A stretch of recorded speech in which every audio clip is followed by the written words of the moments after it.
Cuca, boa noite. Cláudio Rezende, da Itatiaia. Como você avaliou esse empate em 0-0? O Atlético teve mais oportunidades, bem mais que o São Paulo, no segundo tempo, né? Foram tempos diferentes, você enxergou ali no primeiro tempo que não estava muito legal, as mudanças e esse empate, como você sai daqui do Mineirão hoje? Bem, boa noite. Foram dois tempos muito diferentes, né? Primeiro tempo nós não encontramos o espaço, não encontramos a marcação, nós estávamos sempre atrasado. Na saída de bola não foi conseguido marcar pressão no adversário, né, o que dificulta também um adversário técnico. E o São Paulo teve um domínio no primeiro tempo, mas não um grande domínio, né? E até em chances de gol foi a mesma coisa. Em escanteios também, posse de bola nós fomos superiores, mas o São Paulo teve um controle maior do jogo, principalmente no meio-campo, né? E no segundo tempo nós tivemos, não é só as mexidas que foi, a atitude foi diferente. E aí nós fomos o galo que a gente está acostumado, né? No segundo tempo nós tivemos inúmeras oportunidades mais uma vez, se eu não me engano foram 17 chutes a gol contra 1 ou 2, um domínio total no campo de ataque. E mais uma vez, né, no Campeonato Brasileiro, o goleiro é o melhor em campo no nosso jogo. Foi assim lá com o Grêmio e foi assim hoje aqui com o São Paulo, né? Nós tivemos o controle total da segunda etapa, com jogadas pelos lados, onde os espaços apareceram e, infelizmente, não foi possível furar o bloqueio do São Paulo, que marcou bem atrás e explorava um contra-ataque ou outro. Até teve uma chance no contra-ataque, foi somente aquela. E no mais nós tivemos o domínio total do jogo, em posse de bola, com o dobro de posse, com muitas finalizações e infelizmente não venceu. Mas que nem eu falo, o que é mais fácil no futebol? Você corrigir as finalizações ou você fazer uma equipe criar? É mais fácil corrigir as finalizações, né? Nós pegamos bola tão bem pega hoje que se de repente pega errado, ela sai e acaba acontecendo o gol, né? Não vai aonde o goleiro pegou, por exemplo, a cabeçada do Lianco, a queima-roupa, o Júnior Santos, enfim. A gente tem que continuar nessa persistência do bom jogo, do desempenho, como teve na segunda etapa hoje, que o resultado vai vir. Ô, Cuca, boa noite. Igor Assunção, da Rádio 98. Eu queria que você falasse um pouquinho do Bernard. Ele entrou no segundo tempo e talvez ele tenha feito o melhor jogo desde que ele voltou ao Atlético, né? E eu vejo muito torcedor já desenganando o Bernard, perdendo as esperanças com o futebol dele. Como você pretende trabalhar o Bernard, recuperar o Bernard para ser aquele Bernard que o torcedor espera que seja parecido ou que pelo menos decida como decidiu, por exemplo, em 2013? É assim, qualquer profissão que você exerça, você tem que ter a confiança para você exercer bem. Imagina você entrar com um estádio lotado e ter a desconfiança do torcedor, como que você vai fazer para jogar bem? Já é difícil ao natural, você é super bem marcado. E o tempo passa. O Bernard, de 2013, ele tinha umas características que hoje elas mudam. Automaticamente, do ser humano, do atleta profissional, elas mudam. Ele perde alguma coisa e ganha outras, dentro do aprendizado na profissão, como ele foi lá fora, jogar tantos anos. E a gente tem que explorar as qualidades que ele tem e as que ele absorveu em prol da equipe. Hoje ele entrou bem, num momento difícil do jogo, que o Coelho hoje não teve bem, que é do jogo. Você não está num dia bom e você fazer as trocas, assim como o menino, e aí entrou o Rubens, aí o time incorporou, não só pelos dois, mas pela atitude diferenciada que o time teve no segundo tempo.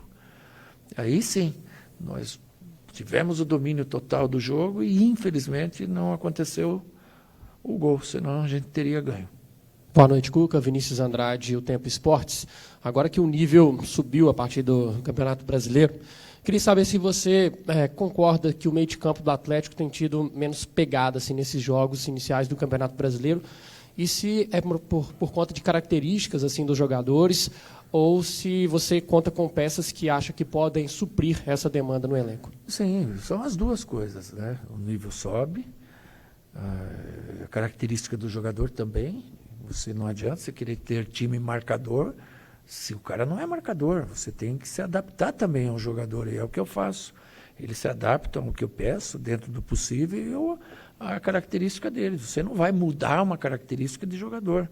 Ele tem aquilo, você pode fazer ele com o esforço e a entrega dele, fazer algumas coisas pela equipe. Cuca, boa noite. Afonso Alberto, Rádio Minas. Até que ponto vai a sua participação com relação à responsabilidade de conversar com um jogador tipo Lianco, que tem tido grandes apresentações, hoje, inclusive, fez um grande jogo, mas é totalmente irresponsável no que diz respeito ao que vem pela frente. Ele faz a mesma falta dentro ou fora da área, não tem noção do que pode acontecer. E toma cartões totalmente sem nenhum tipo de explicação. O primeiro. E hoje deu muita sorte, né? Porque era para ter sido expulso e o atleta ter sofrido uma penalidade, porque o Lianco acha que pode bater em todo mundo e não tem problema. Vamos lá. Concordo com você em partes, né? Em alguma parte não, vou tentar explicar. O Lianco, ele é um cara que ele tem a personalidade dele. Se eu vier a tirar a personalidade dele, depois, mais tarde, eu vou pedir para ele voltar a ser o Lianco e, de repente, não vou conseguir mais. Então, eu tenho que ter um limite para isso aí. Hoje, ele tomou um cartão amarelo que não pode tomar. Você vai empurrar o jogador na tua frente, você vai tomar o cartão. Na mesma bola, o jogador do São Paulo deu tapa na mão dele para ele revidar e ele tomar o vermelho. Por quê? Porque o jogo é assim. Você está dentro de campo, você está jogando com os caras tarimbados também. E eles sabem desse problema, déficit, entre aspas, do Lianco ter o sangue à flor da pele. E vão buscar em cima disso um segundo cartão para ele. Era uma temeridade grande, foi conversado no meio tempo, de não fazer mais isso, de ter o cuidado para não tomar o segundo cartão amarelo. Agora, eu acho que o segundo cartão amarelo, o juiz estava com apito para terminar. Eu nem vou falar de arbitragem, mas não é uma falta para cartão que ele tomou. Talvez aquela outra que você está falando, que eu não lembro qual é, tenha sido, mas é um jogador importante para nós, é um jogador muito bom, e a gente tem que corrigir algumas coisas dele, mas a gente não pode também podar a característica que tem com o jogador, sim diminuir o ímpeto dele, isso sim. Cuca, Farley do Podfute, continuando falando nessa pegada de característica de jogador, queria que você falasse sobre o Arana, que a gente vem notado que desde quando voltou da lesão não é o mesmo Arana, até aquele jogador que era aclamado pela torcida e um lateral de seleção brasileira titular absoluto. O que fazer para recuperar essa característica do Arana e aquele ápice do futebol dele?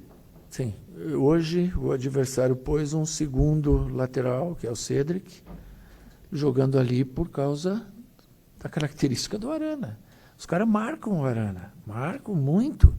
E ele, no segundo tempo, foi uma válvula de saída nossa, de escape muito boa. Eu acho que ele fez um grande segundo tempo.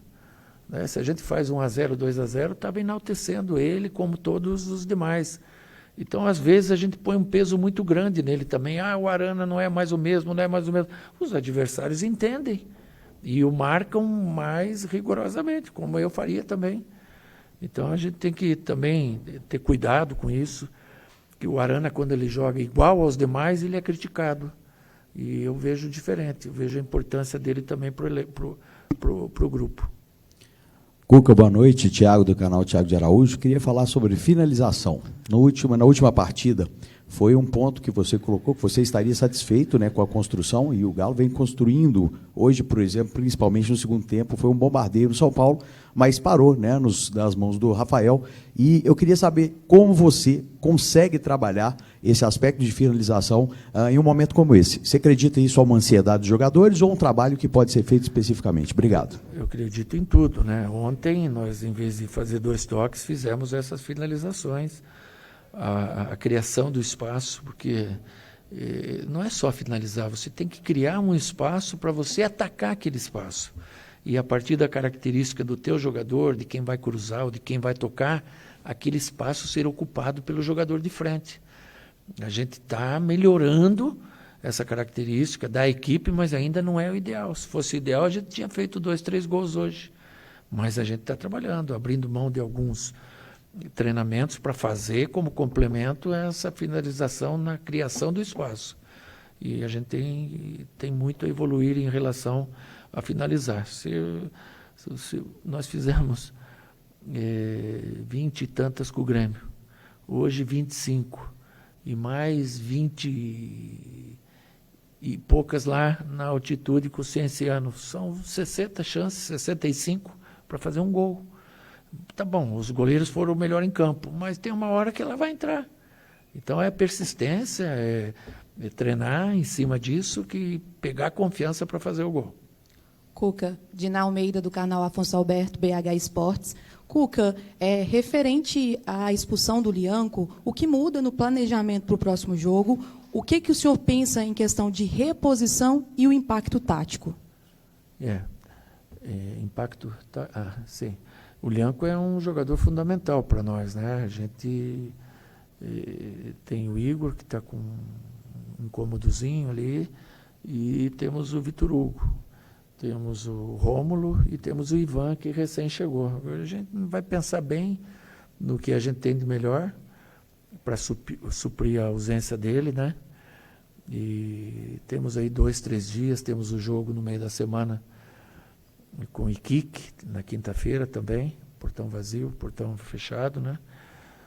E para a gente escolher bem o que faz, se é já nesse jogo, ainda que ele possa jogar ou não. O impacto ele tem, porque o Lianco é um excepcional zagueiro, e ele estando fora a gente perde também. Cuca, Tomás Machado, Sacode Minas. Nós falamos lá em Porto Alegre, logo quando acabou o jogo. Sim. Você estava muito satisfeito com o que a equipe produziu lá. Hoje você vai para casa muito pouco satisfeito. Qual que é o seu nível de satisfação com relação ao que a sua equipe apresentou hoje? E o seu elenco? Qual que também está o seu grau de satisfação com o seu elenco hoje? Mas aí é bom te responder assim, lógico, a gente primeiro vai para casa triste, porque é um jogo para você ganhar, dado o que aconteceu principalmente no segundo tempo. E você vai com o dissabor de um empate. O elenco, quanto mais forte ele for, maior é a tua chance de vencer campeonatos que sejam de pontos corridos, com 38 jornadas. Nós estamos na segunda. Nós perdemos o Lianco, nós já estamos com uma dificuldade. Imagina na frente, quando vier convocação, suspensão, lesão. Então, não é aqui que a gente tem que falar sobre o elenco, eu respeito a tua pergunta, mas internamente a gente tem discutido quanto a isso para poder qualificar um pouco mais o nosso elenco. O time é bom, estou muito contente com o nosso time. Só que quanto mais opções você tiver, é melhor.